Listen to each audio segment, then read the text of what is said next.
Hello. Hi everyone. Good morning. Welcome back. As part of the today's session, we are gonna study a brief overview on a REST. So first of all, what exactly a REST is, and then we will also study what exactly a web service is, how are we gonna handle these web services, what is a request, what is a response, all these points we are gonna study for the next few minutes. So what exactly a REST is? Representational state transfer, which itself is a REST, and it is a software architecture which is used for creating a web services. As said, we will see what exactly about a web services in the next few minutes. This REST uses HTTP protocol for communication, internal communication, and in order to overcome the limitation of a SOAP, this REST is developed. And of course, this REST makes the web services lightweight, and in REST, the data can be represented in the form of a text or a JSON or an XML files also. And considering a web service which are developed using the REST architecture, we call them as a RESTful APIs. Spring Boot or a Jersey framework or the commonly used Java frameworks in creating a web service. There are certain guiding principles basically which anyone needs to follow while creating a web service. There are client server, stateless, cacheable, uniform interface, layered system, and a code on demand. These are if at all we want to create any kind of a RESTful web services, we should follow these guidelines which were set by the REST architecture.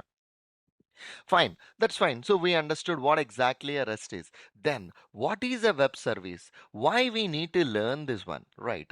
A system that can be accessed over the web via different application. So a web service is a system basically it can be accessed via web from another system. So consider this a small example here which we have a client and as well as a server. The system one we can consider it as a client and the system 2 we can consider it as a server.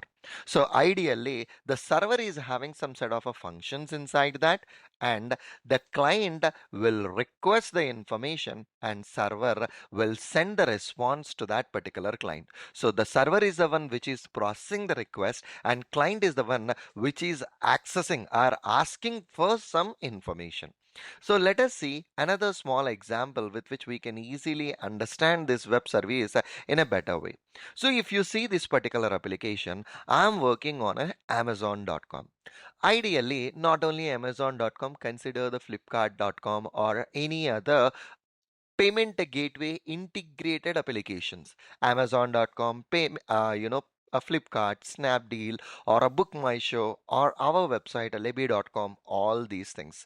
These needs a payment gateway, right? So, which means if at all a user want to purchase something, definitely they need to finish the payment and then they will be redirecting back to the source application, and from there they can access the products whatever they have a purchase. That's what the ultimate objective is. So here, if you consider there are a multiple payment gateways are there, one among those is a Razorpay. So Razorpay is a payment gateway. So what we have done from a Razorpay perspective, they have developed their web services. So which means these web services can be used by Amazon.com, or these web services can be integrated with a Flipkart.com or a Libby.com or any other payment gateways. So what they have done, whatever the customized code they have created in completing the payment, they converted their code into a web service. On a simple terminology, I can call it as a link using the Spring Boot framework basically. So what it will happen, from Amazon.com we will send a HTTP request to that particular link which internally connects to the Razorpay payment gateway, and once after the payment was successful, again it will revert back the response to that particular client. Hence I can consider this client Amazon.com, Snapdeal, whichever the applications we are considering, those are our clients, and the server basically the payment gateway web services. So we will be getting those web services and we will be integrating those web services with our application. Ideally, we can call a client as a system which is waiting for the response, and the server which is processing the request, which is sending that particular information. Perfect. Ideally, whenever you are dealing with any kind of HTTP methods or any kind of API chunks, the commonly used HTTP methods are put, post, get, delete, and a patch. In detail about this one, anyways, we are gonna see moving ahead.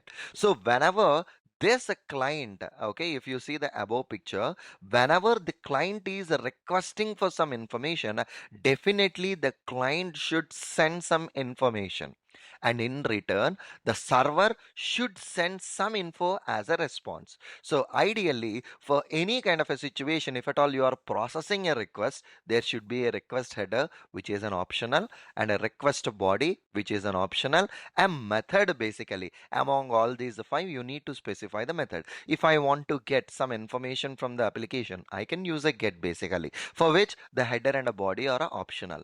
For suppose if I want to create an entry into my application where I need to send in my user details, my email ID, my entire information, all those details, where in which the body is required. So here, based on the HTTP method, we will be passing these request details. And in the response, we will be getting a response body, we will be getting a response header, and in return, we are gonna get the status code also. Ideally, based on the status code itself, we will be doing the assertions whether we got an appropriate response from the server or not. All those things we are gonna verify, guys. Okay, so this is all about a brief overview on a REST and as well as a web service. Moving ahead, we will continue with the further topics. Thank you, guys. Thank you very much. Have a good day. Bye bye.